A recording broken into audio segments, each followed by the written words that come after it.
যে রক্তস্রোত বাংলাদেশের 1300 নদীতে প্রবাহিত হয়েছিল স্বীকৃতি লাভ করেছে এবং এই স্বীকৃতি লাভের পিছনে যে দুজন তৎকালীন আওয়ামী লীগের নেতৃত্বে তৎকালীন প্রধানমন্ত্রী শেখ হাসিনা, যিনি আজকে বাংলাদেশের প্রধানমন্ত্রী,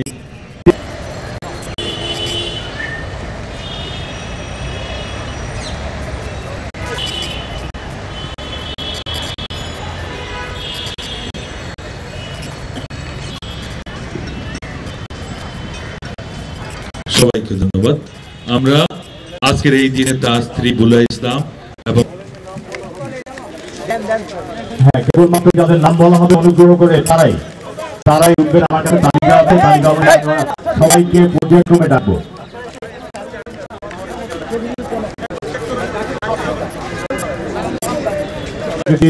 স্থানটি যদি আপনারা ত্যাগ করেন আমাদের জন্য ভালো হবে, কারণ অনেকেই অপেক্ষমান আছে আমার কাছে এই পর্যন্ত। এরপরে আমি নাম বলে যাচ্ছি, আপনার পর্যায়ক্রমে তারা এসে শ্রদ্ধা নিবেদন করে যাবেন। আমি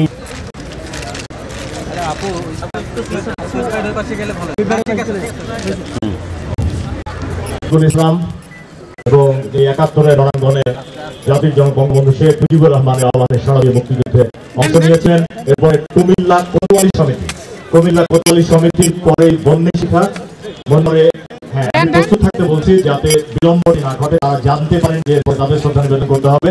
বৃহত্তর কুমিল্লা সমিতি করেছেন শেখ রাসেল স্মৃতি সংসদ। এরপরে উদীচী শিল্পী গোষ্ঠী একটি সন্তানের প্রতি ডক্টর কামাল নাসের চৌধুরী উপস্থিত হয়েছেন। মহিলা সংস্থা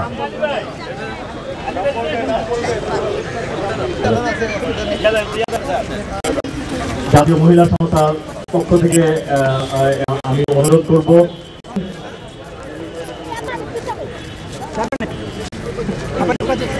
আপনাদের সবার প্রতি আমরা বিনীত অনুরোধ জানাচ্ছি, আমরা প্রত্যেকেই আপনারা শ্রদ্ধাঞ্জলি অর্পণ করবেন। অনুগ্রহ করে আপনারা এই পরিকৃতির শ্রদ্ধা নিবেদনের জায়গাটি এটি আমরা আগেই বলেছি যে দেশের বিশিষ্ট নাগরিকরা আজকে এখানে এসেছেন এবং যোগদান করেছেন। আমরা শুধু প্রতিষ্ঠানের নামই বলছি। ক্রান্তি শিল্পী গোষ্ঠীর এডুকেশন গ্রুপ তারা এসেছেন, দেশের পত্রিকার শ্রদ্ধা নিবেদন করছেন। এরপরে আমরা মুক্তিযোদ্ধার সন্তান কেন্দ্রীয় কমিটি, এরপরে স্মরণে গ্রহ করে আপনার সময় না নিয়ে এখনো আমাদের কাছে দীর্ঘ তালিকা আছে। এই যদি বাঙালি সন্তানের প্রতি শ্রদ্ধা নিবেদনের জন্য অনেক সংগঠন এগিয়ে এসেছেন। ঢাকা পদাতিক ডক্টর মোহাম্মদ সামাদ শ্রদ্ধা নিবেদন করেছেন।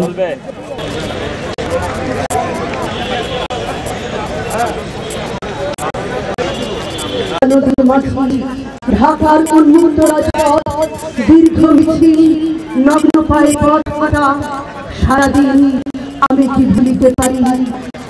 21 মানে আসছে, বাংলা ভাষার দিন আসছে, কৃষ্ণচূড়া পরাণের গান।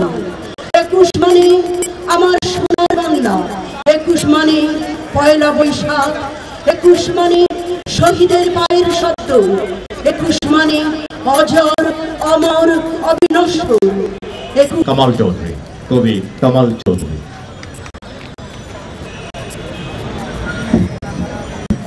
আমি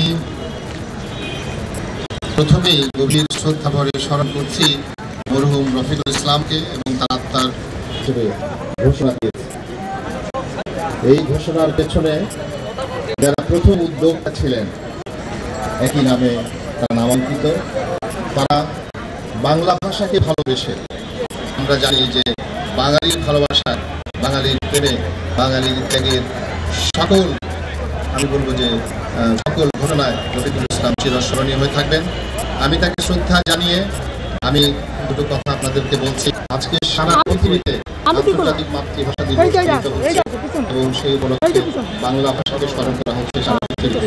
এটি আমাদের জন্য একটা পরম প্রাপ্তি, পরম বিজয় মনে করি।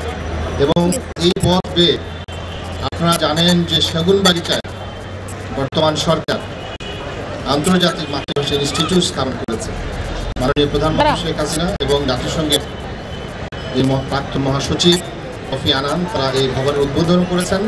এই ভবনের প্রস্তাবক রফিকুল ইসলামের প্রতি শ্রদ্ধা জানিয়ে এখন সম্মিলিত সাংস্কৃতিক জোটের পক্ষ থেকে সম্মিলিত সাংস্কৃতিক খান আব্দুল মলিক ভূঁইয়া, ফরা পলাশ, রফিকুল ইসলাম, সাইদুল সাইদ সহ সকলেই শ্রদ্ধা নিবেদন করছেন।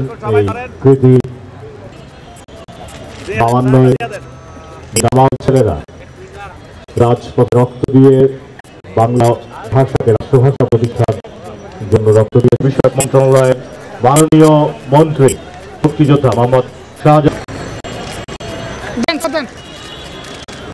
নিচে রাখেন।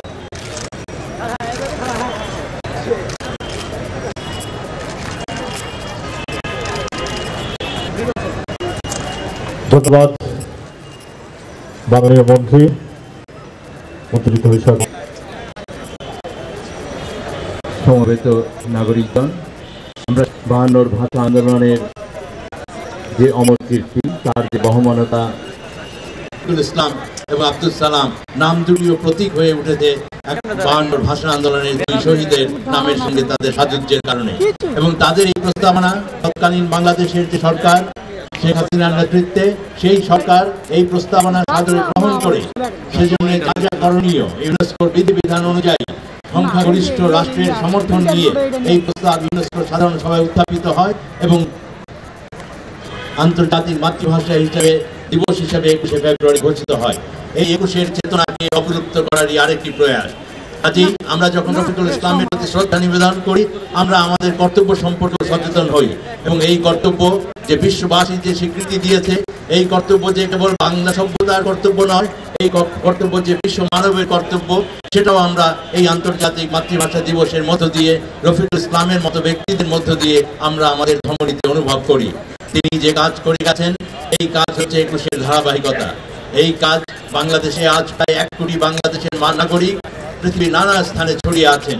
তারা সকলে এই বাংলার সঙ্গে, এই বাংলার ইতিহাসের সঙ্গে, ঐতিহ্যের সঙ্গে, ভাষার সঙ্গে, সংস্কৃতির সঙ্গে যেন একাত্ম বন্ধনে আবদ্ধ হয়, সেই দায়ও আমাদের রয়েছে।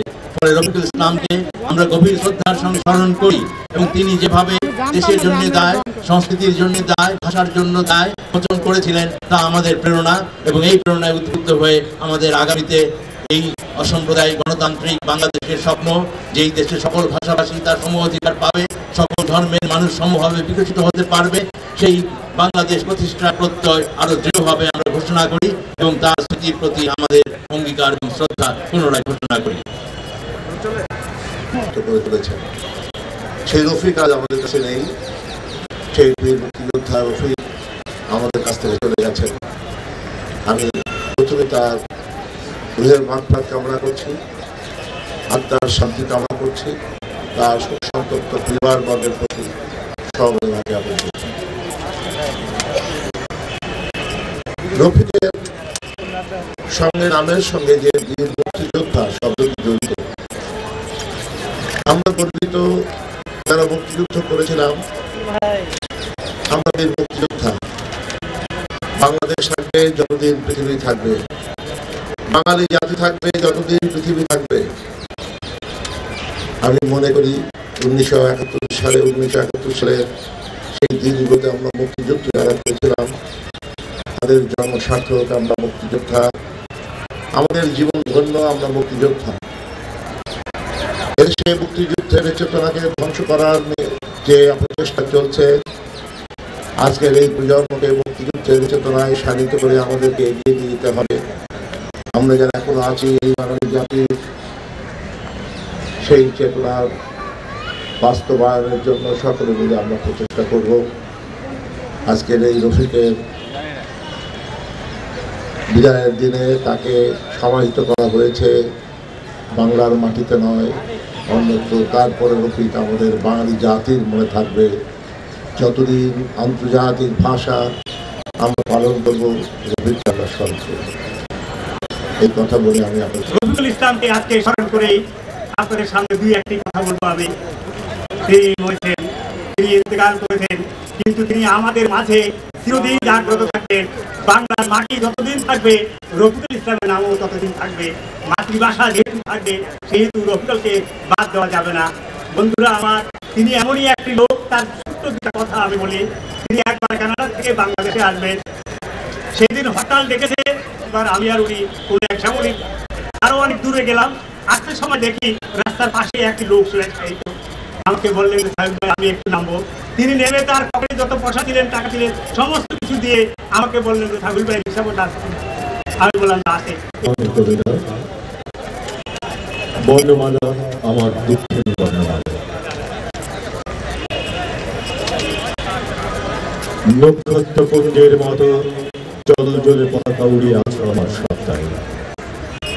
মমতা নামের প্লুত প্রদেশের শ্যামলা তোমাকে নিবিড় ঘিরে রয় সর্বদাই। কালো রাত পোহানোর পরে প্রহরে শিউলি শৈশবে পাখি সব করে রব বলে মদনমোহন তর্কালঙ্কার কি ধীর দত্তস্বরে প্রত্যহ দিতেন ডাক। তুমি আর আমি পরস্পর বিচ্ছিন্ন মমতায় দিন। ঘুরেছি কারণে তার নেচে নেচে, যেখানে কুসুম কলি সবই ফোটে জোটে ওলি ঋতুর স্বপ্নেতে। আজন্ম আমার সাথী তুমি, আমাকে স্বপ্নের সেতু দিয়েছিলে গড়ে পলে পলে। পথে আসে এখন তোমাকে নিয়ে ঠান্ডার নোংরামি, এখন তোমাকে ঘিরে খিস্তি। তাৎক্ষণিকভাবে গত পরশু সংবাদটি আসার পর আমরা আজকে দ্রুততার সাথে এই আয়োজনটি করছি। আমরা আপনাদের সহযোগিতা আশা করছি। শোকসভার গাম্ভীর্য বজায় রাখার জন্য অনুরোধ করছি, শৃঙ্খলা রাখার জন্য অনুরোধ করছি। আপনাদের হাতে হাতে মোমবাতি অথবা প্রদীপ পৌঁছে গেছে, আপনারা সেটি যার যার হাতে ধরে রাখবেন। নির্দিষ্ট সময়ে আমরা আহ্বান জানালে সেটি প্রজ্বলিত করবেন। আমি আবারও বলছি, আমার ডাইনে বায়ে যারা দাঁড়িয়ে আছেন তাদের প্রতি আহ্বান, সবার গাম্ভীর্য বজায় রাখুন, নীরবতা পালন করুন। যথা সময়ে আমাদের প্রদীপ জ্বালানো বা মোমবাতি জ্বালাবার সময়ক্ষণে আপনাদেরকে আমরা আহ্বান জানালে আপনারা জ্বালাবেন এবং শৃঙ্খলার সাথে করবেন। আমরা রফিকুল ইসলামকে, মুক্তিযোদ্ধা রফিকুল ইসলামের প্রতি শ্রদ্ধা জানাই এই কথা বলে যে একজন প্রকৃত মুক্তিযোদ্ধা মৃত্যুর শেষ দিন পর্যন্ত, জীবনের শেষ দিন পর্যন্ত তিনি একজন মুক্তিযোদ্ধাই।